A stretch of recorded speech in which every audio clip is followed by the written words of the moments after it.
పరిశుద్ధ లేఖన భాగము నుండి మహాకనికర సంపన్నుడు పరిశుద్ధుడు ఉన్న యేసు క్రీస్తు ప్రభు వారి యొక్క ఆశ్రమ చరిత్రలో పాలి భాగస్థులము కాగలుగుచ్చు పరిశుద్ధుడైన యోహాను రాసిన సువార్త పాఠ్య భాగము 19వ అధ్యాయము 34వ వచనము చదువుకుందాము. ఒకటి అయినను విరవకుండును అని లేఖనము నెరవేరినట్లు అది జరిగిన మరియు అని మరి యొక్క లేఖనము చాలండి. ప్రతిష్ఠిత వర్తమానములో ప్రభు సముఖమునకు వచ్చిన మనము చాలా ప్రాముఖ్యమైన వాక్యంలో వచ్చాం. ఈ వాక్యానికి దైవజనులు పెట్టిన పేరు ఆయన దేహమును గాయపరిచిన లోకము ఆయన శక్తిని గాయపరచలేకపోయింది. ఏమిటి అనగా ఇక్కడ మనం గమనించినట్లయితే యేసు క్రీస్తు ప్రభు వారితో ముగ్గురు సిలువేయబడ్డారు. కుడివైపున ఒక దొంగ, ఎడమ వైపున ఒక దొంగ సిలువేయబడ్డారు. ఏ సమయమును యేసు క్రీస్తు ప్రభు వారు నా ఆత్మను నీకు అప్పగించుకొనుచు ఉన్నానన్న మాటను ఆఖరిగా పలికి ఆయన పిలుపును అందుకుని ఆయన ఆత్మను తండ్రికి అప్పగించుకున్నారు. అప్పుడట ఒక ఘోరమైన గాలి వీచింది, భూమి కంపించింది, సముద్రములు గర్జించాయి, ఆకాశములు వాటి యొక్క ఆత్మనాదములు తెలియజేస్తూ ఉన్నప్పుడు రోమా సైనికుల ఆచారము ప్రకారము 9 గంటలకు సిలువ వేసి 3 గంటల సమయము దాటిన తరువాత అతడు మరణించి ఉంటే, బాగా గమనించాలన్నమాట, అతడు మరణించి ఉంటే మరణ నిర్ధారణ నిమిత్తము వాళ్ళు ఏం చేస్తారంట, ఎముకల మీద కొడతారు. రోమియుల యొక్క ప్రభుత్వ అధికారమును బట్టి ఇతడు మరణించి ఉన్నాడు అని చెప్పబడటానికి వారు సదృశ్యముగా ఎలాగా ఆ యొక్క క్రియను ముగిస్తారు అంటే వారి 2 మోకాళ్ళ ఎముకల మీద, అంటే జాయింట్ ఉంటుంది చూడండి, ఇలా కనెక్ట్ అయ్యే జాయింట్, ఆ ఎముకల మీద బలమైనటువంటి ఒక ఆయుధముతో దాన్ని ఏం చేస్తారు, ఆ మోకాళ్ళ భాగాన్ని విరిచేస్తారు. అలా బలముగా కొట్టడం వలన శరీరంలో దాగి ఉన్న ప్రతి నరములో ఉన్నటువంటి రక్త భాగం అంతా ఏమవుదట, ఆ మోకాళ్ళ చెప్పుల వల్ల వచ్చేస్తుంది. ఎముకలు విరగొట్టడం వలన జరిగే క్రమం అది. వీరు చనిపోయారు లేదో నిర్ధారణ చేయటానికి కుడివైపునున్న దొంగకు ఎముకల మీద కొట్టారు, ఎడమ వైపునున్న దొంగకు ఎముకల మీద కొట్టారు. కానీ ప్రభు వారిని కొట్టారా? అట్లా ప్రభు నందు దేవుని ప్రియలారా, గతంలో మీకు చెప్పా, ఎముక అంటే ఏమిటి అనగా శక్తి. ఎముక అంటే ఏంటండి? శక్తి. అటువంటి ఎముకలు అనగా ఆ ఎముక ద్వారా మనకు కలుగబోవు కొన్ని సంగతులను క్రీస్తు శిలువ ధ్యానము ద్వారా ఇది నా ధ్యానము చేసుకుందాము.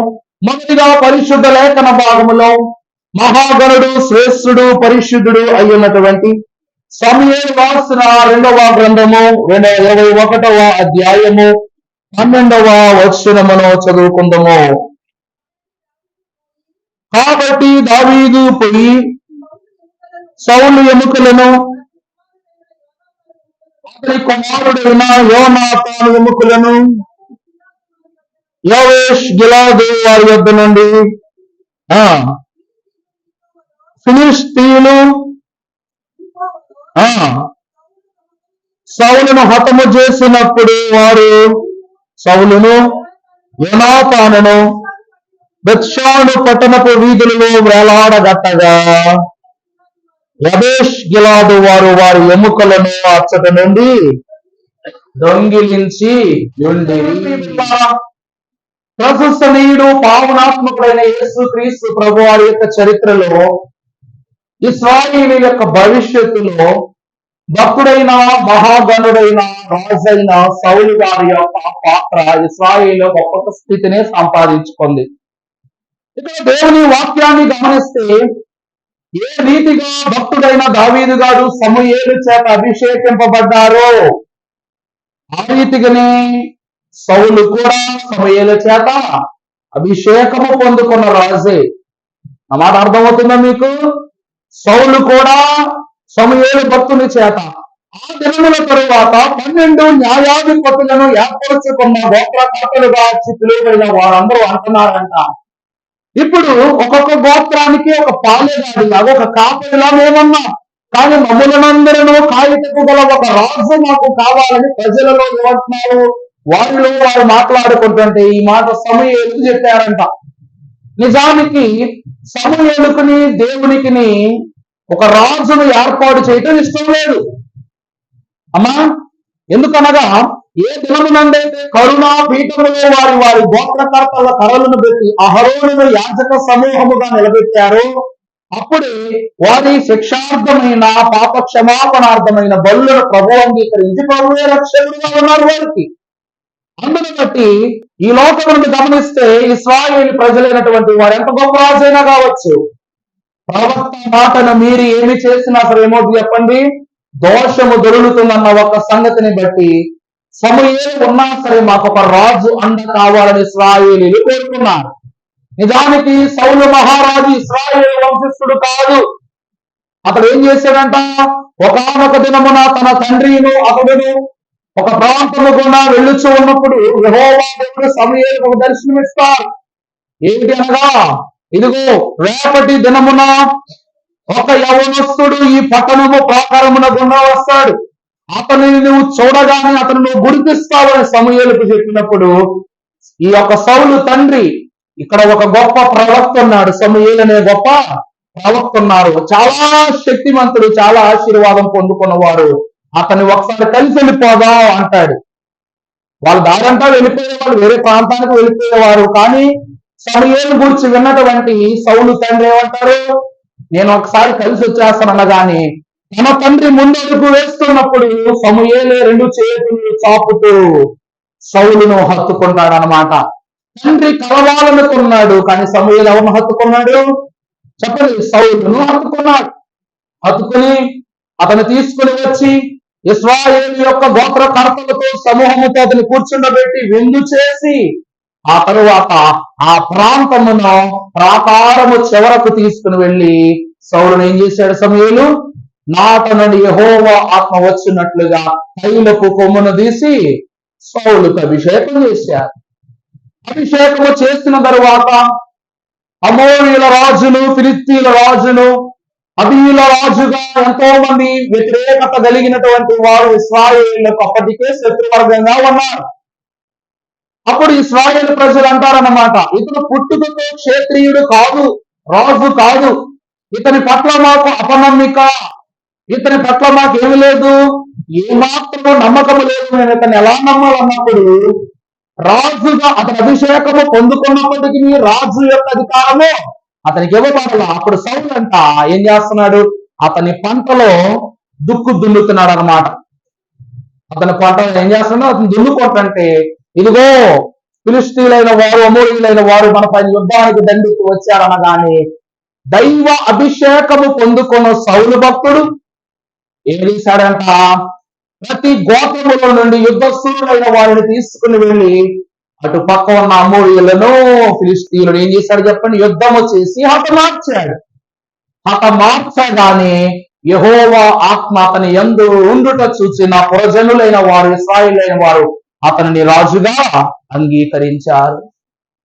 ఆ తర్వాత నుండి సమూయేలు యొక్క పర్యవేక్షణలో సాగుతున్నటువంటి సౌలు ఎన్నో విజయాలు సంపాదించుకున్నాడు.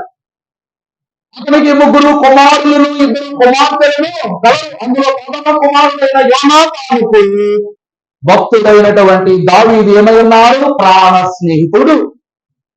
గమనిస్తున్నారు నా మాట.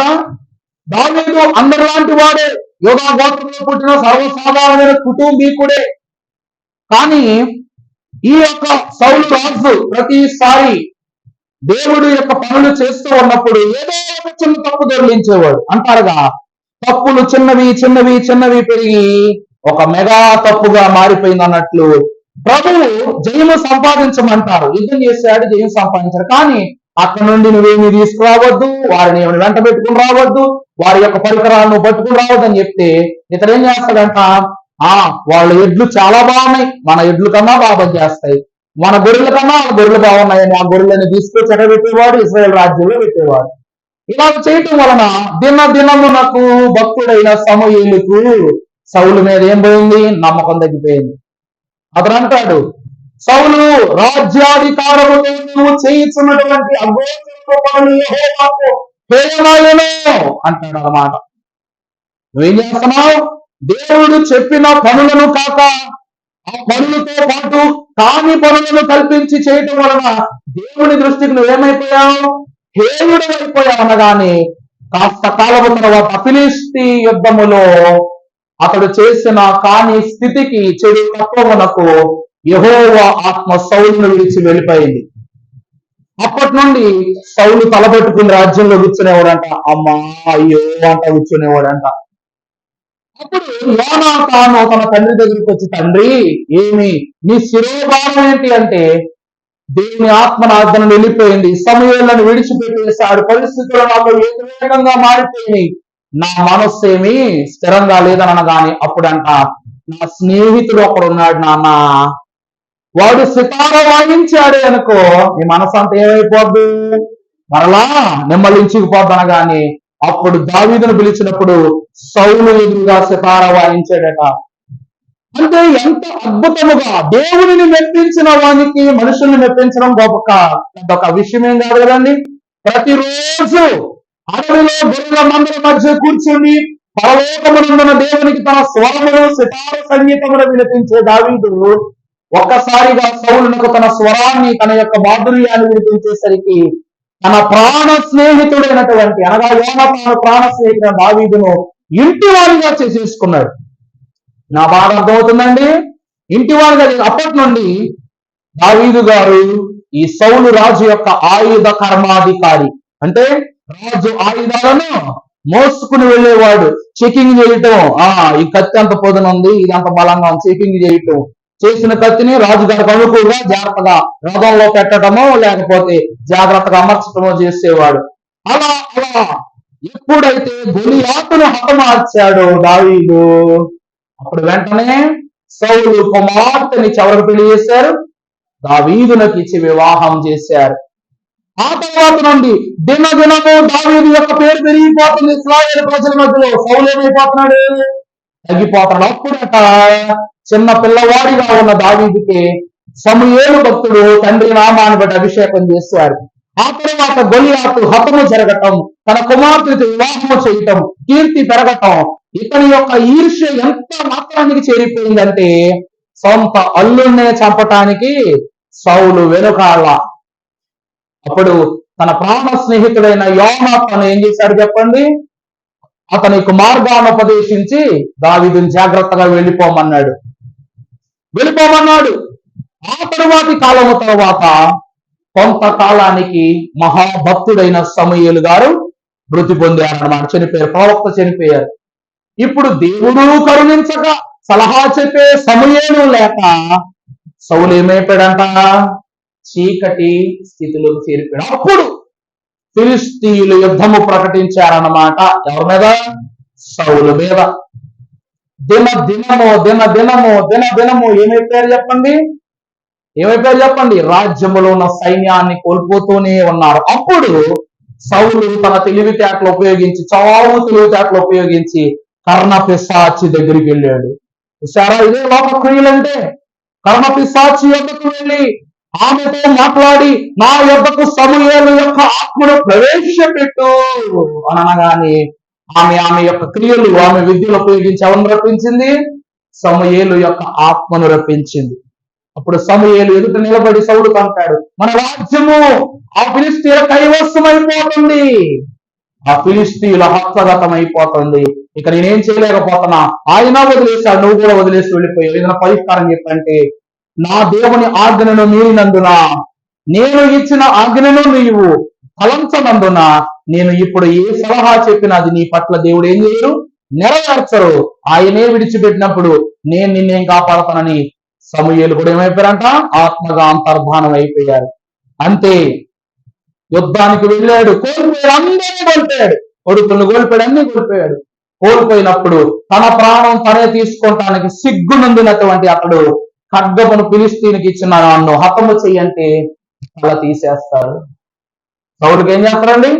తల తీసేసి వాళ్ళ దేహాలను పట్టుకెళ్ళి ఎక్కడ పెట్టారంట? చదవండమ్మా, 21వ అధ్యాయం 12వ వచనం.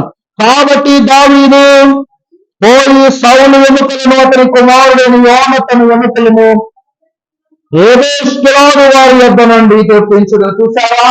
వారి యొక్క ఎముకలు అనగా వారి కళేబరాలను, వారి దేహాలను తీసుకెళ్ళి ఎక్కడ పెట్టారంట? ఎక్కడ పెట్టారంటండి? యాబేషు యొద్దకు తీసుకుని వెళ్ళి పెట్టారట. అక్కడికి తీసుకుని వెళ్ళి అతని కుమారుల దేహాలను ఆ గోడలకు వేలాడబెట్టినప్పుడు రాత్రంతా అడవి కుక్కలు వచ్చి, అడవి జంతువులు వచ్చి ఏం చేసేవి? ఆ దేహాన్ని తినేవి. పగలేమో రాబందులు వచ్చి ఆ దేహాన్ని తినేవి. అవి ఆ దేహాలను ఆ జంతువులు, ఆ పక్షులు తినకుండగా సౌలు ఉపపత్ని కుమార్తె ఏం చేసేది చెప్పండి?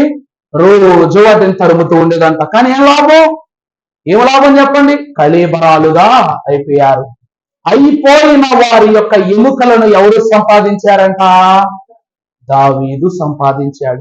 దేవుని యందు ప్రియ విశ్వాసులారా, దైవజనులు దేవదాసయ్య గారు రాశారు, తరుమబడెను దావీదు ఆనాడు, తరిమేడి సౌలుకు ఎదురాయను, తరుమబడినను తుదకు రాజుగా దావీదే నిర్ణయమన్నారు. ఇక్కడ దావీదు దేవుని యొక్క రాజ్యం అనగా పరిశుద్ధ ఇశ్రాయేలు రాజ్యములకు రాజవటము దైవ నిర్ణయం. అభిషేకము పొందుకున్నాను కదా, నన్ను విడిచి ఎవరినో నన్ను దాటలేరని సౌలు అధమ బ్రహ్మత్వమును కలిగి ఉన్నాడు. కాబట్టి అతడి యొక్క దృశ్యంతము పాపలోపం అయిపోయింది కనుక అతడు ఏమైపోయాడంట? ఎముకల గూడుగా ఫిలిష్తీ రాజ్యములో వేలాడి వేయబడ్డాడు. ఇక్కడ మనం గమనించుకున్నట్లయితే ఈ ఎముకలు దేనికి గుర్తనగా, ఇదిగో సౌలు మరణించాడు, సౌలు హతమయ్యాడు. ఇశ్రాయేలు ప్రజలారా, సౌలు ఏమైపోయాడు? సౌలు యొక్క స్థితి ఏమైపోయింది? బ్రతికున్నాడు, చనిపోయాడని. రాజ్యం లేని రాజ్యం ఏమైపోతుంది? తలలు పాదుకుంటుందంట. అంతే కదండి. ఇప్పుడు కనబడకుండా పోయాడనంటే బ్రతికున్నాడో, చనిపోయాడో, దాచేశారో, కిడ్నాప్ చేశారో ఏమీ తెలవదు మనకి. ఏదో ఒక విషయం తెలిస్తే ఏడవాలా, ఎంక్వైరీ చేయించాలో తెలుస్తుందిగా. అలాగే ఫిలిష్తీయులు వీళ్ళు చంపేసి వదిలేలా దేహాలు కూడా పట్టుకుపోయారు, తలను ముండాలను కూడా పట్టుకుపోయి ఇదిగో మేము ఇశ్రాయేలు రాజును జయించాము, ఇంతకాలం ఎంతమంది రాజుల తలను నరికిన సౌలును మేము హతమార్చామని జయబేరు మోగిస్తున్నారు సంత వీధుల్లో వారి యొక్క దేహాలను పెట్టి. అందువలన ఎవరు ధైర్యం చేసి ఇశ్రాయేలు లోపలకు వెళ్ళలేరు, వెళితే వారు కూడా తిరిగి రారు. కానీ దావీదు భక్తుడు ఏం చేశాడంట? ధైర్యము చేశాడు, వెళ్ళాడు, వారి యొక్క దేహాలు అనగా వారి కళేబరములను తిరిగి తీసుకుని వచ్చాడు. దేవుని సంగమైన వారలారా, ఎముకలు ఆనవాలు. మొదటి మాట అర్థమవుతుందండి. ఎముక ఏమై ఉన్నది? ఆనవాలై ఉన్నది. నీ శరీరం అంతా కుళ్ళిపోద్ది, కానీ ఎముకలు ఏమి కావు, కుళ్ళిపోవు. రేపటి 2వ రాత్రిలో నీవు సమాధులు అనగా దేవుని కట్టించుకుంటున్నారు. మన పితరులకు మన శ్మశాన వాటికలో సమాధులు కట్టించుకున్నాం. సమాధులు తెరవబడతాయి, నవరూపము ధరించుకుని పరలోకమునకు వెళ్ళిపోతారు. వెళ్ళిపోయినటువంటి వారు ఉన్నారా లేరా అనే సూచన చెప్పాలంటే అక్కడ ఉన్న కళేబరమే సాక్ష్యం. అక్కడ ఉన్న ఎముకలు నూతన దేహాన్ని ధరించుకుని వెళ్ళిపోయిన అక్కడ ఎముకలు కూడా ఉండదు. ఒకవేళ ఎముకలు అక్కడే ఉన్నాయంటే వారు ఏమైపోయారు చెప్పండి? ఎత్తబడలేదు అనటానికి సూచన. ఆ దినమున దావీదు సౌలు మరణమును గూర్చి అతడు తీసుకున్న నిర్ణయము ద్వారా ఆ ఎముకలను సూచనగా చేసి ఇశ్రాయేలు రాజ్యమునకు తిరిగి వచ్చి దైవ నిర్ణయము చొప్పున అతను ఏమయ్యాడంట? మహారాజుగా నిర్ణయింపబడ్డాడు. అలాగే యేసు క్రీస్తు ప్రభువారి ఎముకలు ఎందుకు విరగొట్టబడలేదు అంటే లేఖనం సెలవిస్తుంది, ప్రవచనము సెలవిస్తా ఉంది. అందుకే దాని ప్రకారము 2 దొంగలకును ఎముక దెబ్బలు తగిలాయి, కానీ ప్రభువారికి ఎముకలకు దెబ్బ తగల. ప్రక్కలో పొడిచి నిర్ధారణ చేసుకున్నారు. దేవుని కృప ద్వారా పరిశుద్ధ ప్రియులారా, ఎముకలు ఏమై ఉన్నవంటే ఆనవాలయ్యున్నవి. ప్రభువారు లేపబడ్డారు అనే సూచన ఏమన్నది? అక్కడ ప్రభువు దేహము లేదు. ఏమా సమాధి యొద్దకు వెళ్ళి ఏమంటున్నారు? మగ్దలేమని నేను వెళ్ళి చూచా మొత్తం రెట్టిగా ప్రభువారి యొక్క దేహము లేదు. కావలి వారు అంటారు. కావలి వారు ఏమంటారు? మేము ఇదిగో మా ఎదురుగా ఉన్నప్పుడు దూతలు వచ్చి ఆయన దేహాన్ని తీసుకుని వెళ్ళిపోయి అంటారు సైనికులు. ఆ రీతిగానే ఎముకలు ఏమిటి అనగా సూచన ఉన్నాయి. ఈ ఎముకలు లేకపోతే మరలా శరీరం రాదు. ఆలోచన కూడా పరిశుద్ధ లేఖన భాగంలో హెజ్కేలు గ్రంథం 37వ అధ్యాయం ప్రారంభం నుండి చదువుకున్నట్లయితే, యెహోవా హస్తం నా మీదకు వచ్చెను, నేను ఆత్మవశ్యుడనై ఉంటిని ఉండగా యెహోవా నన్ను తోడుకొని పోయి ఒక లోయలో నన్ను దింపెను. ఆయన వాటి మధ్య నన్ను ఎముకలు అనేకములు ఆ లోయలో కనబడిన. చాలండి, అవి కేవలము చాలండి. ఇది రెండవది ఏమిటి అనగా, ఎముకలతో నిండి ఉన్న లోయ. మన శుక్రవారం, అభయ శుక్రవారం వచ్చిన వాళ్ళకి వాక్యం చెప్పా. దేవుని ప్రియమైనలారా, భక్తుడైన యెహెజ్కేలు ప్రభువు యొక్క మాట చొప్పున ఒక దిగవంతమైన లోయలోనికి ప్రవేశించాడట. ప్రవేశించినప్పుడు అక్కడ ఏమి ఉన్నది అని చూడడానికి అక్కడ వెళ్ళినప్పుడు కొన్ని వేల మంది కళేబరాలు కనబడుతున్నాయి. అది చూచి ఎవరివి అని అక్కడ యోచన చేస్తున్నప్పుడు దేవుడు తెలియజేశారు, బబులోను చెరలో హతవు చేయబడిన వారి ఎముకలే ఆ ఎముకలు. దేవుని ప్రియమిలారా, నేను గతంలో చెప్పిన ఒక మాట, భక్తులైనటువంటి యెహోషువ, మీరు ఎవరినైనా సేవించండి, కానీ నేను నా ఇంటి వారు మాత్రం యెహోవానే సేవిస్తామని సెలవిచ్చాడు. ఇశ్రాయేలు ప్రజలైనటువంటి వారు ఎలా ఉన్నా ప్రభు పట్టించుకోలేదు. కానీ పాలు తేనెలు ప్రవహించు దేశములోనికి లోక క్రియలను వారు తీసుకుని వచ్చి, లోక వృత్తాంతములను వారు తీసుకుని వచ్చి ప్రభువు దృష్టికి హేయులను పెంచుకున్నట ద్వారా ప్రభువు యాకోబు కుటుంబం ఎంతమంది అని చెప్పాను మీకు? యాకోబు కుటుంబీకులు ఎంతమంది చెప్పనమ్మా? గట్టి చెప్పాలి మీరు. 70 మంది. ఈ 70 మందికి సాదృశ్యంగా 70 ఏళ్ల బబులోను చెరకు ఇశ్రాయేలీయులందరిని అప్పగించేశారు ప్రభు. ఆ యొక్క చెరలో సువార్త జరిగింది, ఆ చెరలో శోకము కలిగింది, ఆ చెరలో అద్భుతాలు జరిగాయి, ఆ చెరలో నెరవేర్పు కలిగింది, ఆ చెరలోని మరణము కూడా సంభవించింది. అక్కడ మనము చూసిన వారందరూ మార్పు చెందిన వారు. అదే చెరలో యెషయా కూడా ఉన్నారు. నా మాట అర్థమవుతుందండి? ప్రవచించిన యెషయా, భక్తులైనటువంటి మలాకి, వీళ్ళందరూ కూడా బబులోను చెరలో ఉన్నవారు. చెరకు ముందు ప్రవక్తలు, చెరకు తర్వాత ప్రవక్తలు ఉన్నారు. అందులో యెహెజ్కేలు మహాభక్తునికి ఆ యొక్క ఉన్నత స్థితిని చూపించిన దేవతలు అంటున్నారు, ఏంటి నాయన ఇదంటే, నా ఆజ్ఞను గైకొనక లోకానుసార క్రియలకు యోగ్యులైన వారికి నేను ఇచ్చినటువంటి శిక్ష ఇదన్నారు.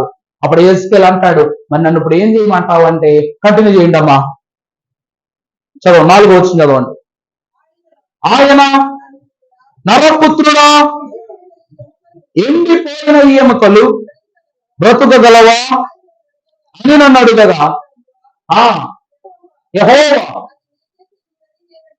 చాలండి, ప్రభువా యెహోవా అది నీకే తెలియనని. అక్కడ మనం చూస్తే నిన్న అడిగిన పేతురు అంటారు, పేతురు నువ్వు నన్ను నిజంగా ప్రేమిస్తున్నావా అని ప్రభు అడిగితే పేతురు ఏమన్నారు? నేను నిన్ను ప్రేమిస్తున్నాను సంగతి నీకు తెలుసు. అలాగే యెహెజ్కేలు కూడా అంటున్నారు, ఈ ఎముకలు బ్రతుకుతాయని ప్రభు అడిగితే, నాయనా ఇవి బ్రతుకకుండానో ఎవరికి తెలుసు? నీకు తెలుసు. నువ్వు నన్ను ఇక్కడికి తీసుకొచ్చిన కార్యమేమో నాకు తెలియదు, కానీ నీ ప్రశ్నలోనే సమాధానం ఉంది. బ్రతుకునా అని నువ్వు ఒక మాట అన్నావంటే వీటికి ఇంకా ఏముంది? భూమి మీద ఆయుర్ధారం ఉంది. అప్పుడు యెహోవా యొక్క ఆశీర్వాదము భక్తుడైన యెహెజ్కేలు ప్రార్థన ద్వారా అందుకొనగా ఆ ఎముకలకు ఏమొచ్చిందంట? జీవం వచ్చింది. చెరలో నశించిన వారు ప్రార్థన ద్వారా నిలపబడ్డారు. యేసు క్రీస్తు ప్రభునందు ప్రియులారా, యేసు క్రీస్తు ప్రభు వారి ఎముకలు ఎందుకు ఎరగొట్టబడలేదో తెలుసా అండి? ఈ లోకానికి ప్రభువు ఇచ్చినటువంటి అర్పణల గురించి మనం మాట్లాడాలి. ఏమిటంటే, ఇది నా శరీరము, ఇది మీకు రొట్టె, ఇది నా రక్తము, ఇది మీకు ద్రాక్షరసం అన్నారు. కానీ ఇదిగో నా ఎముకలు, ఇవి మీవని ప్రభు అన్నారా? అందువలన మానవునికి ప్రభు యొక్క ఎముకల మీద ఏమి లేదు? అధికారము లేదు. యేసు క్రీస్తు ప్రభు వారి యొక్క శరీరం మీద ఎన్ని గాయాలు చేసినా ఆయన నేర్చుకుంటారు, ఎందుకంటే మీకు ఇచ్చేస్తారు కాబట్టి. రక్తము మీద ఎంత అధికారం ఉంది నీకు? ఆయన రక్తం నీకు ద్రాక్షసుని ఇచ్చారు కాబట్టి. ఎముకలను మాత్రం ఆయన అధికారపూర్వకముగా కానీ మాటపూర్వకంగా ప్రభు ఇచ్చారా? ఇవ్వలేదు. ఇవ్వలేదు. కాబట్టి మానవునికి ఆయన ఎముకలను ముట్టుకున్నట్టుగా ఏమి లేదట, శక్తి లేదు. అందుకే ప్రియులారా, ఆ ఎముకలే లేకపోతే పునరుద్ధానము జరగుండేది కాదట. మనము చూస్తే ఆ ఎముకలే అనగా అక్కడ లేని దేహమే మనకేమైనది పునరుద్ధానంలో ఆయన పునరుద్ధానుడయ్యాడని చెప్పడానికి సాక్ష్యమైంది. అనగా ఎముకలు పునరుద్ధాన సాక్ష్యం, ఆ దేహం ఏమైనదండి, పునరుద్ధాన సాక్ష్యమైనది. ఇక రెండవది చూసినట్లయితే ఎముకలు ఏమై ఉన్నవి, జీవింప చేసేవై ఉన్నవి. ఎముకలు ఏమై ఉన్నాయండి, మీకు ఒక సైన్స్ రహస్యం చెప్తా. ఇప్పుడో చనిపోయిన పితరులు ఎవరైనా ఉన్నారు, వారి కళీబరం దొరికింది అనుకోండి, జెనెటిక్ డిజైన్ చేస్తారు. వారి ఎముకలు ఉన్న డిఎన్ఏ తీసుకుని గర్భపిండాల్లోను. మీకు విషయం తెలుసా, ఒకే ఒక్క పిల్లల్లో సచిన్ టెండూల్కర్ ని పెట్టొచ్చు, మైకేల్ జాక్సన్ పెట్టొచ్చు, విశ్వకవి రవీంద్రనాథ్ ఠాగూర్ ని పెట్టొచ్చు.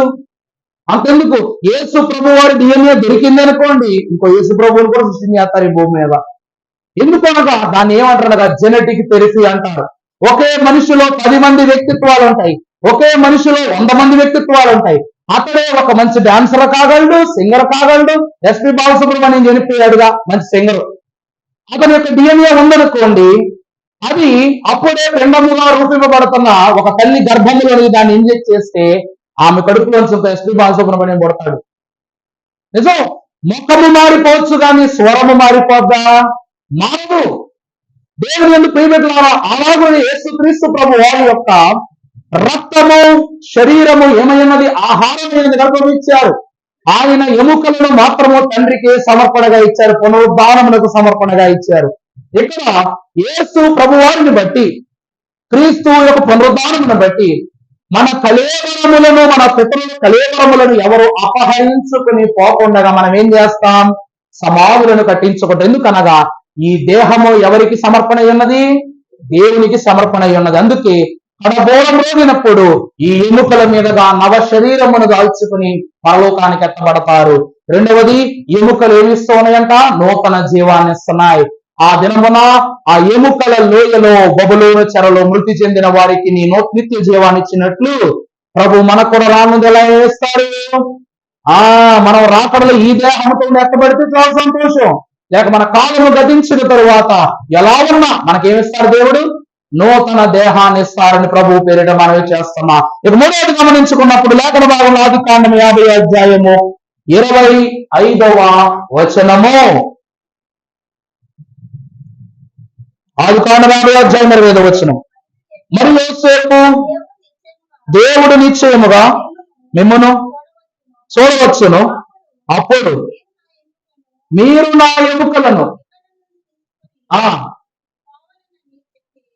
ఎముకలను ఇక్కడ నుండి తీసుకుని పోవాలని చెప్పాను ఇశ్రాయేలు కుమారు చేత.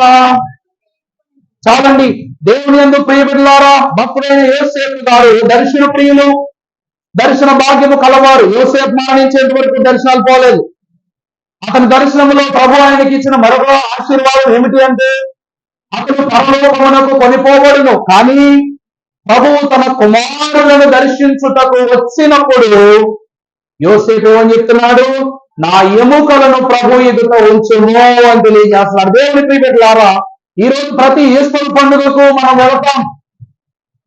మరణ సయ్యది స్థితిలో ఉన్న వారందరికీ పూలు వేస్తాం, జ్ఞాపకం చేసుకుంటాం, ప్రార్థన చేసుకుంటాం, వారి ఎదుట కన్నీరు కారుస్తాం. కారణం ఏమిటి అనగా అక్కడ ఉంటుంది, ఇది నేను కోరిన స్థలము. ప్రభు ఏమన్నారండి, ఇది నేను కోరిన స్థలము, ఇది నాకు విశ్రమ స్థానముగా నుండి కీర్తనాకారునితో సెలవిచ్చారు. దేవుని ప్రియబిడ్డలారా, మనము చూస్తే సమాధుల మీద మనం ఎక్కువ ఒక వాక్యం రాయిస్తాం. ఏమని రాయిస్తా, వాక్యం చెప్పండి సార్. ఎవరో సమాధుల మీద వాక్యాలు రాయించుకోలేదా? తండ్రులకి, తాతలకు కావచ్చు, ఎవరికైనా కాదు కాదు, ఇంకో వాక్యం రాయిస్తాం. చాలా సంతోషం. ఒకసారి చప్పట్లు కొట్టండి, చప్పట్లు కొట్టండి అన్న. మీరు చెప్పలా మనోహరమైన స్థలములలో నాకు పాలు ప్రాప్తించును, తర్వాత శ్రేష్టమైన స్వాస్థ్యము నాకు కలిగెను. యెహోవాయే మన స్వాస్థ్యమని మనము నమ్మి ఉన్నాం. మరణించిన మన పితరులు ఆయన స్వాస్థ్యముగా ఉన్నారని మనము భావించాము కనుక మన పితరులు ఎక్కడున్నారని ఆశిస్తున్నాం మనం. మనోహరమైన స్థలములలో వారికి పాలు సంపాదించి పెట్టారు తండ్రి. ఈ దినమున మనం చూసినట్లయితే భక్తుడైనటువంటి యోసేపు గారు మనోహర స్థలములో పాలు ప్రాప్తింపజేశారు. కానీ ప్రభువు గడియ వచ్చినప్పుడు నేను నా ప్రభువు నా కళేబరము తప్పక చూచుటకు వస్తారు మీతో పాటు అని చెప్పి తన కుమారుల చేత ప్రమాణం చేయించుకున్నాడు. ఏమనట?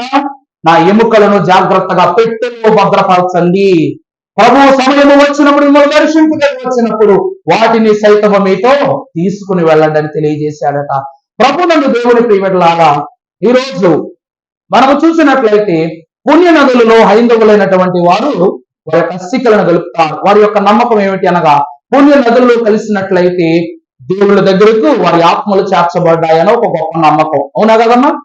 మనము కూడా ఈ దినం ఏం చేస్తున్నాం? మనము బాప్తిస్మనే క్రమం కూర్చుకునే మన దేహాన్ని ఆత్మని ఎవరికి సమర్పిస్తున్నాం?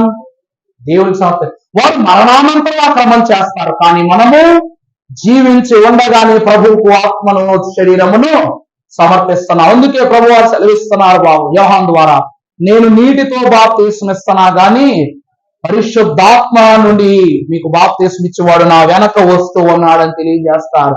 ప్రభువునందు దేవుని ప్రియబిడ్డలారా, దేవుని యొక్క ఉద్దేశంలో సాగుటను బట్టి నేను మరణించిన నా దేహము గతించిన నా అస్థికలైన అనగా నా అవయవములైన నా యొక్క ఎముకలైన ప్రభువుకి ఏమై ఉండాలి? ప్రతిష్ఠితములై ఉండాలని సెలవిచ్చారు భక్తుడైన ఎవరెవరు? యోసేపు గారు. అందుకే తన కుమారుల చేత ప్రమాణము చేయించుకున్నాడు. అక్కడ దర్శనముల భాగ్యాన్ని చూశాడు కాబట్టి నీ యొక్క ఎముకలు సైతము ప్రభువుకి ఏమై ఉన్నాయి? ప్రతిష్ఠితములై ఉన్నాయి. ఇది 3వ సూచన. యేసు క్రీస్తు ప్రభు వారి యొక్క దేహము మనకేమైనది? పవిత్రమై ఉంది. శిలువు మీద మరణించిన వాళ్ళు దేహాలను ఎవరైనా అడుగుతారా? అడగరు. మరలా లోపల తీసుకురావాలి, యెరూషలేము పట్టణంలో తీసుకురావాలంటే ఏ రాజు ఒప్పుకోడు. కానీ పిలాతు యొద్దకు ధైర్యము చేసి వెళ్ళి, ఇదిగో ప్రభు వారి దేహం నాకు కావాలంటే ఆల్రెడీ భార్య అయిన క్లౌదియా ఒక మాట చెప్పింది, ఆ నీతిమంతుని జోలికి నువ్వు పోకు అంటది. ఆయన నీతిమంతుడిని గ్రహించినటువంటి పిలాతు ఏ మాత్రం అబ్జెక్షన్ పెట్టకుండా ఏం చేశాడు చెప్పండి? ఆ దేహమును మీరు తీసుకుని వెళ్ళవచ్చు అని చెప్పాడు.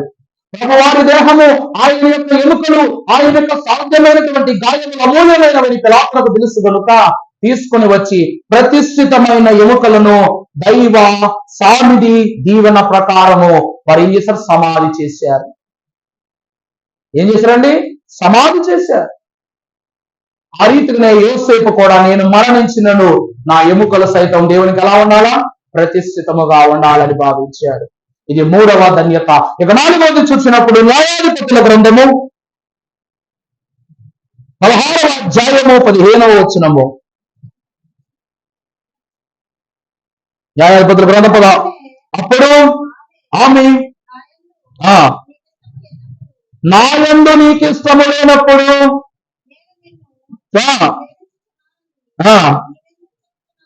న్యాయాధిపతులు 14:5. అప్పుడు సంసోను తన తల్లిదండ్రులతో కూడా తిమ్నాతునకు పోయి తిమ్నాతు ద్రాక్ష తోట వరకు వచ్చినప్పుడు కొదమ సింహము అతని ఎదుటికి బొబ్బరించుచు వచ్చెను. యెహోవా ఆత్మని అతని ప్రేరేపింపగా.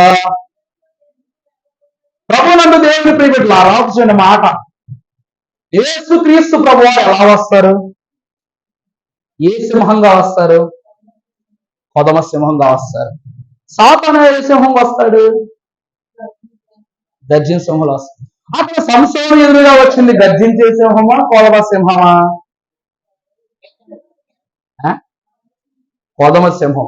అనగా సంసోను ఎదుటకు వచ్చి నిలబడింది ఎవరు? అక్కడ కొదమ సింహం అంటే ప్రభు అంటున్నారు, మరి గర్జించే సింహం అంటారు. బాగా చూడమ్మా, కొదమ సింహం అంటే ప్రభు వారు, గర్జించే సింహం అంటే సాతాను. సంసోను ఎదురుగా వచ్చి నిలబడింది గర్జించే సింహమా కొదమ సింహమా? కొదమ సింహం అంటే ప్రభు వారు వచ్చి నిలబడ్డారు. అప్పుడు ప్రభువు ఆత్మే సంసోనును ప్రేరేపించి యుద్ధానికి వెళ్ళమని చెప్పింది అంట. మరి మీరు చూసారా మాట? ప్రభువు ఆత్మే సంసోనును ప్రేరేపణ చేసి యుద్ధం చేయమని చెప్పిందంట. ఒక మాట చెప్తా ఉన్నా, ఆ దినమున సంసోనుకు ఈ సింహమునకు జరిగిన యుద్ధములో మేక పిల్లలు చీల్చినట్లుగా దాని దేహాన్ని చీల్చి పాడేశాడు. చీల్చి పాడేసిన కొన్ని దినముల తరువాత సంసోను ఇష్టపడిన దిలైలను తీసుకుని, ఒక స్త్రీని తీసుకుని ఆ ప్రాంతమునకు వచ్చినప్పుడు ఆ యొక్క సింహం యొక్క కళేబరమునకు ఏం పెట్టున్నాయి? ఏమబట్టున్నాయి? తేనెటీగలు పట్టి ఉన్నాయి. ఇక్కడ మనం చూసినట్లయితే దేవుని ప్రియబిడ్డలారా, సింహమును చంపిన సంసోను పొగడ సింహముగా పిలువబడిన యేసు క్రీస్తు ప్రభు వారిగా ఆ సింహం పోల్చబడింది. ఆ రీతిగానే ఆ సింహమునకు తేనెటీగలు పట్టుట మరొక వింత. ఇక్కడ మనం చూస్తే యేసు ప్రభు వారు కొదవ సింహమే, శక్తి కలిగిన వారే, కానీ అల్పులమైన మన చేతులు ఏమైపోయారంట? ఏమైపోయారు? చీల్చబడ్డారు. ఏమైపోయారండి ప్రభు? మన చేతిలో చీల్చబడ్డారు. సంసోనే గొప్పవాడు కాదు, జుట్టు కత్తిరిస్తే మేకపిల్లలు కూడా కనీసం 2 ముక్కల కింద చేయలేదంట. బలహీనుడు. తన బలము ఎక్కడ ఉంది? జుట్టులో ఉంది. ఆ సింహమునకు పంజాలో బలము, దవడలో బలము, కళ్ళలో బలము, దాని యొక్క బరువులో, బలములో, ఎముకలలో సైతం ఏమైనది? బలము ఉన్నది. ఇక్కడ మనము చూసినట్లయితే యేసు క్రీస్తు ప్రభు వారి మీద చెయ్యెత్తటానికి, నోరెత్తటానికి, కర్రెత్తటానికి, కొరడా ఎత్తటానికి సాహసించారు అనగా ఇందులో తండ్రి యొక్క ప్రేరేపణ ఉందా లేదా? చెప్పండి. తండ్రి ప్రేరేపణ ఉందా లేదా? ఉంది. తన కుమారుని నిందిస్తున్నను ఊరుకున్న తండ్రి, తన కుమారుని శరీరమును పుండ్లు చేస్తున్న ఊరుకున్న తండ్రి, తన కుమారుని హతమార్చినా సరే ఊరుకున్న తండ్రి ఎందుకు ఊరుకున్నారు అనగా రేపటి దినమున మనకు కూడా ఊరుకునే పరిస్థితి ఉంది కాబట్టి. ఊరుకునే మాట నా స్వకీయ కుమారునికి మాత్రమే కాదు, పాపములు యోచన చేసిన వారికి కూడా నేను ఏం చేస్తా? ఊరుకునే ఉంటానని చెప్పటానికి ఆనవాళ్ళు. అలాగే మనం చూస్తే సంసోన విషయంలో కూడా దేవుడు ఊరుకున్నాడు లేదా? ఊరుకున్నారా లేదా? హింస పెట్టని హింసలను పెట్టారు. కళ్ళు తీసేశారు, కాళ్ళు విరగొట్టేశారు, చితగా బాదుతున్నారు. ఒక మనిషి వారం చేయాల్సిన పనిని గంటలో చేయించేవారు సంసోను. తెలియ ఓ సంసోను, ఓ గాడిద కూడా గలవాడా, దానితో 1000 మంది ఫిలిస్తీన్లు హతమార్చిన వాడు, తిరిగి ఈ బరువును ఎత్తుకుని తిరుగు, ఈ కాడి మోసి తిరుగు అన్నారు. ప్రభునందు ప్రియులారా, ఆవిడను మనము చూసినప్పుడు మహాభక్తుడు, బలవంతుడు అయినటువంటి సంసోను ఏం చేశాడు చెప్పండి? ఏం చేశాడు చెప్పండి? చేతులతో సింహాన్ని చీల్చాడు. అలాగునని గాడిద దవడతో ఏం చేశాడు? 1000 మంది ఫిలిస్తీన్లు చంపాడు. ఇక్కడ మనం చూస్తే ఎముకలు ఆయుధమై ఉన్నవి. ఎముకలు ఏమై ఉన్నవి? ఆయుధమై ఉన్నవి. ఎముకలే ఆధారమై ఉన్నవి. ఆమెను తీసుకొచ్చి ఇదిగో నేను సింహాన్ని చంపానని చెప్తే సరిపోతా? సరిపోతా, చూపించాలా? అలా చూపించే విధముగా ఆ సింహాన్ని చంపిపెట్టి ఆ స్త్రీని తీసుకొచ్చి తన బలాన్ని గురించి చెప్పాడనమాట. ఇలాగని యేసు క్రీస్తు ప్రభు వారిని బట్టి కూడా మనం అనుకుంటున్నాం, అదే మనుష్య కుమారుడు ఏ స్వసములు చేశాడు, ఏ అద్భుతాలు చేశాడు. ఈ రోజు చూసావా? అందరి పాప భారాలు మోస్తానని చెప్పిన ఆ ప్రభువే ఈ రోజు సిలువ మొయ్యలేక ఏం చేస్తున్నాడు? బిక్కు బిక్కుమంటూ నడుస్తున్నాడు. ఆయనే నడుస్తున్నప్పుడు మన పరిస్థితి ఏంటండి? ఎముకలు ఏమై ఉన్నవి అనగా బలమై ఉన్నవి. ఎముక ఏమై ఉన్నది అనగా ఆనవాలై ఉన్నది. ఆ సింహపు కళేబరం చూపిస్తే కదా స్త్రీ నమ్మల సంసోను ఎంత బలవంతుడని. అలాగే యేసు క్రీస్తు ప్రభువుని సిలువ ఎక్కిస్తే తప్ప ఎవరు నమ్మల ఈయన కూడా శిక్ష పొందుకునేవాడని. ఇలాగనేం జరిగినాయి చెప్పండి? సంసోను ఒక సింహాన్ని ఆనవాలు చేశాడు. చివరకు ఒక గాడిద దవడతో ఎవరిని చంపాడు చెప్పండి? ఒక మాట చెప్పమంటారా? ఆ సమయానికి గాడిద దవడ దొరకలా. 1000 మంది ఫిలిస్తీన్లు చంపేయగలడా? చంపలేడా? చంపేయగలడు. కారణం ఏంటంటే యెహోవా ఆత్మతంలో ఉంది కాబట్టి. అక్కడక్కడ పెద్ద పెద్ద సైన్యాలు, పెద్ద పెద్ద కవచాలు వాళ్ళ చేతిలో ఉన్నాయి.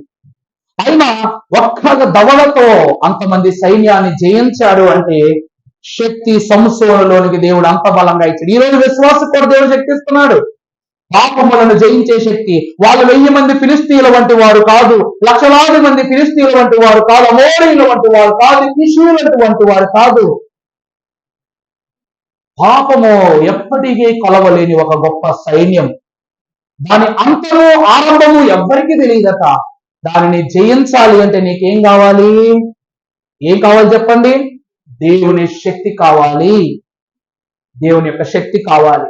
అందుకే ప్రియులారా, అంతటి సంసోనికి చెర తప్పలేదు, శ్రమ తప్పలేదు, శోధన తప్పలేదు. అంతటి గొప్ప గొప్ప ఆయుధకారులైన ఫిలిష్తీయులను ఆఖరి క్షణంలో ఎలా చంపాడో కోట కూర్చి చంపేశాడంతే. అప్పుడు దవడ కూడా అవసరం లేదు కదా. 2 చేతులతో 2 మూల స్తంభాల మధ్యకు చేరి ఆ 2 స్తంభాలను జరపగానే కోట మొత్తం ఏమైపోయిందంట? గొప్ప కూలిపోయి ఆనవాళ్లు కూడా దొరకకుండా చచ్చిపోయారు అందరూ. దేవుని ప్రియబిడ్డలారా, ఈ రోజు పాపపు గోడలను కూడా ప్రభువారు ఎలా కూల్చారు? పాపాలములో కూల్చేశారు. అందుద్వారా నీ మీద ఉన్న భారం అంతా తొలగిపోయింది. పాపము యొక్క పునాదిని పట్టుకుని లేవనెత్తారు ప్రభు. అలాగే నీలో పాపపు పునాదులను కూడా నువ్వు చెదరగొట్టే వాడవై ఉండాలి. అది సిలువలో ఉన్న ప్రభు వారి యొక్క ఎముకలు ఇస్తున్న సాక్షి అయిన బలపటు వంటిది. ఇక మనం ఆఖరిగా చూసినప్పుడు లోక భాగంలో 2వ రాజుల గ్రంథం 13వ అధ్యాయం 20వ వచనం. 2వ రాజుల గ్రంథము 13వ అధ్యాయం 20వ వచనం. తరువాత ఎలీషా మృతి పొందగా వారు అతని సమాధిలో నుంచి తర్వాత దేశం మీదకు వచ్చినప్పుడు భయపడి ఆ శవమును ఎలీషా యొక్క సమాధిలో ఉంచగా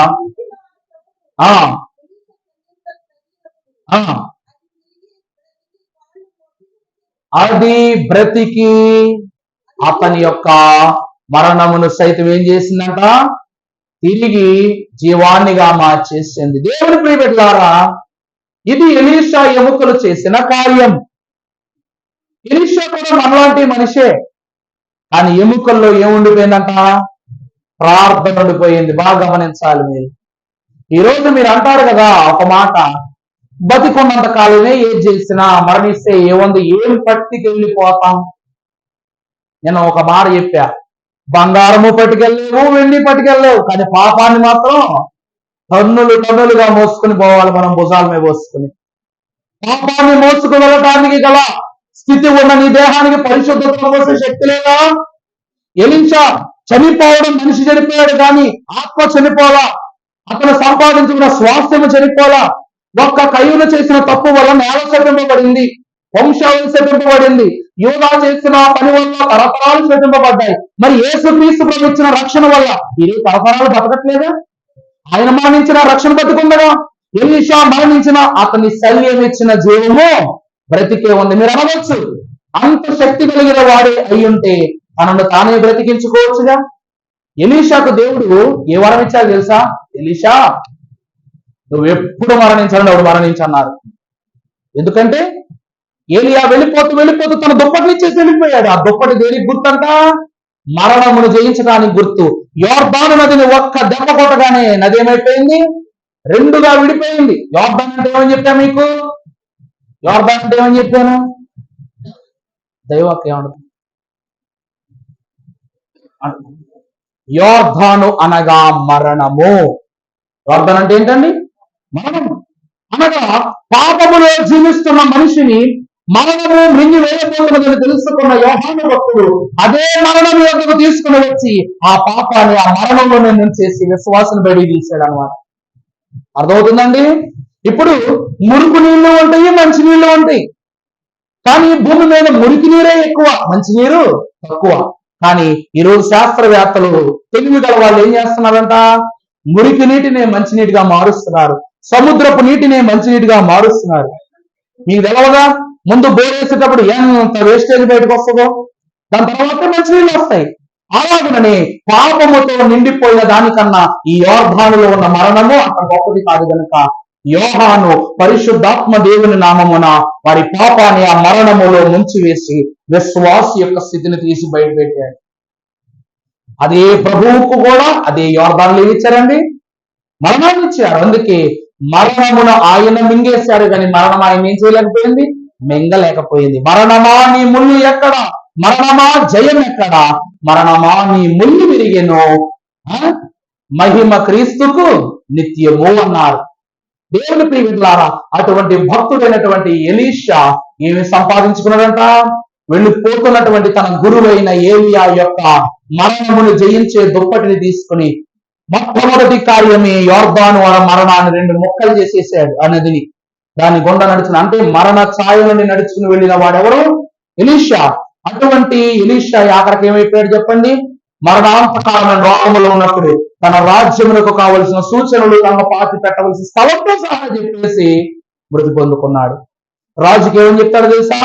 నువ్వు ఈ కిటికీలో ఒక బాణమే బయటికి, అది ఎంత దూరం వెళ్ళి అది ఆగి ఒక చోట గుచ్చుకుంటుందో దానికి ఒక స్థలమునకు పేరు పెట్టు, ఇది యెహోవా రక్షణ బాణం అని చెప్పి అన్నారు. ఏమని చెప్పాడండి ఎలీషా?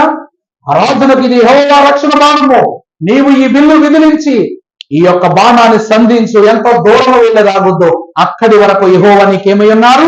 కావలే ఉన్నారు నీ రాజ్యానికి అన్నారు. ఆ రీతికి మనము చూసినట్లయితే భక్తుడైన ఎలీషా కూడా ఆ రక్షణ అనేటువంటి ప్రాంతంలోనే శల్యముగా పాతి పెట్టబడ్డాడు. అందులోనికి తీసుకొచ్చి ఎలీషాకు తగలగానే చనిపోయిన వాడు ఏమయ్యాడంట? బ్రతికింపబడ్డాడు. నీ దేహము ఏమై ఉన్నదనగా ఇతరులను బ్రతికించేదయ్యినది. ఈ రోజు హార్ట్ ట్రాన్స్ప్లాంట్ జరుగుతుంది, బాడీ ట్రాన్స్ప్లాంట్ జరుగుతుంది, ఐ ట్రాన్స్ప్లాంట్ జరుగుతుంది, అన్ని జరుగుతున్నాయి. అలాగే బోన్స్ లేని వాళ్ళకి బోన్స్ కూడా ఇస్తారు. బోన్ మ్యారో అంటే స్పైనల్ కి అటాచ్ అయిన దాని లేని వాళ్ళకి బోన్ మ్యారో డొనేషన్స్ కూడా జరుగుతాయి. ఇలాగున మన యొక్క అవయవములు ఎలీషా వలె ప్రాణాన్ని ఇవ్వలేకపోవచ్చు కానీ ఒక ప్రాణాన్ని నిలబెడుతున్నాయి. అంతెందుకు, రానున్న రాకడలో నీ జీవాన్ని నీకే ఇచ్చేది ఏమై ఉన్నది? శల్యము అయి ఉన్నది. ఆ ఎలీషా ఎవరినో బ్రతికించారు. నీ శల్యం అనగా నీ దేహము నిన్ను నూతన పురుషునిగా చేయబోతూ ఉన్నది.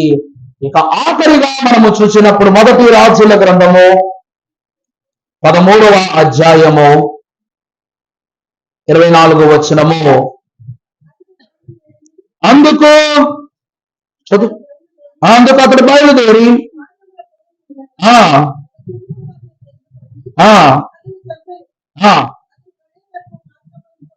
అతని కళేవరము మార్గమునందు పడి ఉండగా గాడిద దాని దగ్గర నిలిచి ఉండెను. అదొక మాట. అందులో వాక్యంలో చూసినప్పుడు బిలామేమైపోయాడు అనుకుంటారు. లాస్ట్ లో అతను మరణించాడు, సంగతి కరెక్టే. దేవుడు ఏం చేశారు తెలుసా? తన ప్రజల మరణమునకు కారణమైన అబద్ధ ప్రవక్తలైన వారి యొక్క శల్యములన్నింటిని ఏం చేశారు చెప్పండి? చీలికలు చేసి పాడేశారంట. ఏం చేశారండి? చీలికలు కాదు, అంటే దాని అర్థం ఏంటంటే జీవం లేకుండా చేసేసారంట. అర్థమవుతుందా అండి? ఎముకల్లో కాల్షియం అనే ఒక పదార్థం ఉంటది, అది ఉంటే ఈ that man will be so fittest and very strength అని అర్థం, బలంగా ఉంటాడని అర్థం. అటువంటి ఎముకలకు జీవముగా ఉన్నటువంటి దేవుని ఆత్మను అబద్ధ ప్రవక్తలలో దేవుడు ఏం చేశారు? తీసేశారు. అంటే ఆ దేహమునకు అనగా శల్యమునకు మరలా నూతన దేహము రాదు. ఆ మాట ఆలోచిస్తున్నారా? కరెక్ట్ అర్థమవుతుందా మీకు? ఎలీషా దేవుని తట్టు తిరిగి జీవించాడు కాబట్టి ఒకరిని బ్రతికించాడు, రెండవ రాకడలో బ్రతుకుతాడు. కానీ అబద్ధ ప్రవక్తలు దైవ అభిషేకముతో మహిమను సంపాదించుకుని ఆ మహిమ వైపు ఎందరినో తిప్పవలసిన వారు నరకము తట్టు తిప్పుట ద్వారా వారి దేహాలు నరకానికి అప్పగింపబడ్డాయి. వారి ఎముకలు సైతం దేనికి అప్పగింపబడుతున్నాయి? పాతాళానికి అప్పగింపబడుతున్నాయి. మీరు ఎప్పుడైనా కొన్ని విజువల్స్ ఫోటోలు చూస్తే నరకం ఎలా ఉంటదంటే, డోర్ ఓపెన్ చేయగానే ఒక కలిపరం కనబడుతుంది డోర్ పక్కన. కొంచెం ముందరకు వెళ్తే నేల మీద బోలని ఎముకలు ఉంటాయి. ఎందుకో చెప్పమంటారా? ఆ ఎముకలు నేలకు సైతం అనర్ఘలమంట. ఆ ఎముకలు ఏమన్నా పాతాళానికి కూడా ఏమైనవి?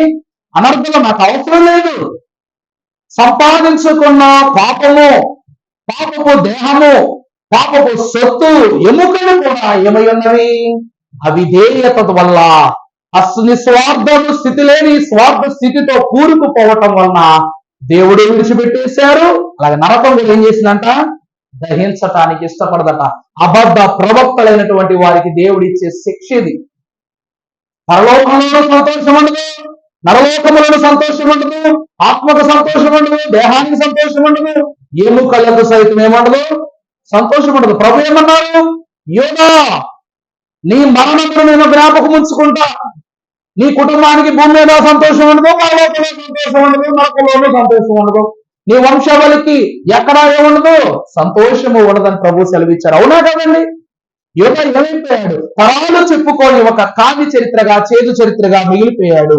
యోగాకు ఉన్నదంతా దొంగలు దోచుకుపోయారు. చివరికి అతని దేహాన్ని కూడా కుళ్ళిన పురుగులు ముట్టుకోవటానికి కూడా ఏం చేయలేదంట, ఇష్టపడలా. అలాంటి స్థితిలో ఉంటాడు అబద్ధ ప్రవక్త. దానికి మొట్టమొదటి సూచన ఎవరనగా యోధా ఇస్కరియోతు. ఈ 12 మంది అపోస్తలులు గొప్ప ప్రవక్తలుగా పేరు పొందుకుని పరలోకం వెళ్ళిపోయారు. కానీ ఇక్కడ ప్రవక్త కావలసిన వాడు ఏమైపోయాడు చెప్పండి? దుర్బోధకుడిగా, అబద్ధికుడిగా లోకములో సంచరించి పాపియగా నిలబడిపోయాడు. ప్రభునందు ప్రియులారా, ఈ రోజు నా మాట నుంచి మీ అందరికీ ప్రసంగం ద్వారా చెప్పే ఒక గొప్ప మాట ఏంటి అంటే, ప్రభు వారి దేహము అనగా ఎముకలు మనకు ప్రాణాన్ని ఇచ్చాయా ఇవ్వలేదా? ఇచ్చాయా ఇవ్వలేదా? చనిపోయిన లాజరు 3 రోజుల్లో శల్యము అనగా మృతతుల్యముగా మార్చబడిన అతనికి ప్రభువారి యొక్క ఎముకల గల హస్తం ఏం చేసింది? లేవనెత్తింది. శక్తి అంతా ఎక్కడుందంట? ఈ 2 చేతులు జోడించాలంటే ఎముకలు కావాలి నీకు, మోకరించాలంటే ఎముకలు కావాలి నీకు, మాట్లాడాలంటే ఎముకలు కావాలి నీకు. ఇవేమీ లేకుండా నీ యొక్క దేహమును ప్రతిష్ఠిస్తే రబ్బరు బొమ్మలో పడిపోతావు కింద నువ్వు. అటువంటి ప్రభువారు తన యొక్క చేతులను ప్రార్థన పూర్వకముగా చేయుటకు శక్తినిచ్చిన ఎముకలు, మోకరించుటకు శక్తినిచ్చిన ఎముకలు, లాజరు బయటికిరా అని స్వరము పలుకుటకు శక్తినిచ్చిన ఎముకలతో లాజరుకు జీవాన్నిచ్చారు. ఈ రోజు అదే అవయవాలున్న మనం ఎంతమందిని జీవింప చేస్తున్నాం? రాకల్లో ఎంతమందికి మార్గాన్ని చూపిస్తున్నాం? అనుకుంటావుగా నువ్వు ప్రభు ఎదుట అంటావు, స్వరమిదిగో కొనువి వరరాజ్యాన్ని గూర్చి నిరతము, మరియు పదవులివిగో మహనీయమైన నీ పరిశుద్ధ వార్తతో పరిపూర్ణముగా నింపు. దేవునికి తనువు నాదివిగో కొనువియో ప్రభు అని చేస్తున్నావు. ఈ తనువు ప్రభువుకి ఇచ్చినట్లే, ప్రభు పనికి ప్రతిష్ఠించినట్లే ప్రభువు పనిలోనూ ప్రతిష్ఠిస్తున్నావా లేదా అన్నదే కావాలి. అర్థమవుతుందండి? డబ్బులు ప్రభువుకి ఇవ్వటము గొప్ప సంగతి, కానీ ప్రభువు పని కొరకు ఖర్చు పెట్టడము గొప్పే. ఈ పెదవులు ప్రభువు యొక్క ప్రార్థనకు ఉపయోగిస్తున్నావు కరెక్టే. ఆ ప్రార్థనకు నోచుకొని వారిని బాగు చేయడానికి కూడా ఏం చేయాలి? ఉపయోగించాలి. క్రియలు లేని విశ్వాసము వ్యర్థము, క్రియ సంపాదించి పెట్టని ఈ దేహం ఏమయ్యన్నది ఉన్నాలినట్టే. అందువలన భక్తులైనటువంటి వారిలో ఒక్కొక్కరి అంత సంపాదించిన మనకు తెలుసు. దేవుడు మన ఎముకలను ఎందుకు ఎరగొట్టరో తెలుసా అండి?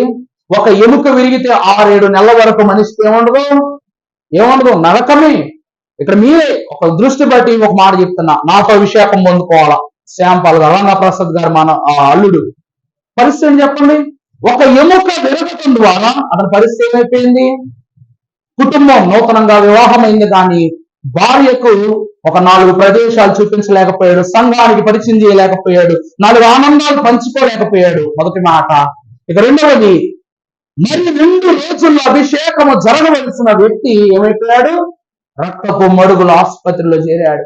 ఎముక విరుగుట ద్వారా లేవటానికి, నడవటానికి, ప్రార్థించటానికి, సంఘాన్ని బలపరచడానికి ఉన్న సమయం కూడా ఏమైపోయింది? 6 నెలలు. ఈ నెల దాటితే ఏప్రిల్ నెల వస్తే 6 నెలలు. ఎంత ఇబ్బంది చూశాడు. అదే ప్రభు యొక్క పని కొరకు ఇచ్చిన దేహము ప్రతిష్ఠించనందున లోకములో ఉన్న ఆనందం ఏమైపోయింది? శాపముగా మారిపోయింది. ఈ దినమున నోరు పని చేస్తుంది, కళ్ళు పని చేస్తున్నాయి, పనులు ఉన్నాయి, అన్నీ ఉన్నాయి, కానీ ప్రతిష్ఠించినప్పుడు ఎన్నుంటే ఏ ఉపయోగం? ప్రభు వారు అలా అనుకోలేదు కాబట్టి ఆయన జీవింప చేయు ఆత్మయ్యారు. నాకే నా కోసం అనుకునే అవ్వమ్మాదాములు అనుకున్నారు కాబట్టి వాళ్ళు ప్రాణులుగా మాత్రమే మిగిలిపోయారు. దేవుని రాకడలో జీవింప చేయు ఆత్మలుగా ప్రభు మనల్ని వాడుకొని ప్రతిష్టాత్మకముగా తన సన్నిధిలో మనల్ని నడిపించుకొనుగాక. పరిశుద్ధుడా నీకు వందనములు. నాయకుడవు నీవు, మహానాయకుడవు నీవు. నీ నాయకత్వములో తండ్రి ఒక దేహమైన పని చేయవలసింది, ఒక ఆత్మైనా పని చేయవలసింది, ఒక తుల్యమైన ఎముకల గూడు అయినా పని చేయవలసిందే నాయన. నీ పని కొరకు పురుగులను వాడుకున్నావు, సింహములను వాడుకున్నావు, పక్షులను వాడుకున్నావు, అన్యులను వాడుకున్నావు, ధన్యులను వాడుకున్నావు. ఈ దినమున మమ్ములను నీ పని కొరకు వాడుకొనండి నాయన. తండ్రి, నీ ఎముకల ద్వారా నూతన జీవమును అందరికీ అనుగ్రహింప చేసినట్లు ఈ దినమున మా యొక్క చేతి ఎముక నీ ప్రార్థనకు మా చేతి పని తండ్రి ఇతరుల యొక్క జీవమునకు, మా కాలి ఎముక మోహరించుటకు, మా కాలి ఎముక ఇతరుల పని కొరకు అడుగు వేయుటకు, మా యొక్క నోళ్ళు ప్రార్థించుటకు, ఆ ప్రార్థన ద్వారా నలుగురిని నిలబెట్టుటకు గల సహాయము దయచేసి దీవించి మహిమ పొందుమని, మా ఎముకలలో నూతన ఉత్తేజ ప్రార్థన పరిశుద్ధాత్మ ధన్యతను నింపుచున్న యేసు నామములో వేడుకొనుచున్నాము తండ్రి, ఆమేన్. ప్రతి ఒక్కరూ ధ్యానములు ఏకీభవించండి.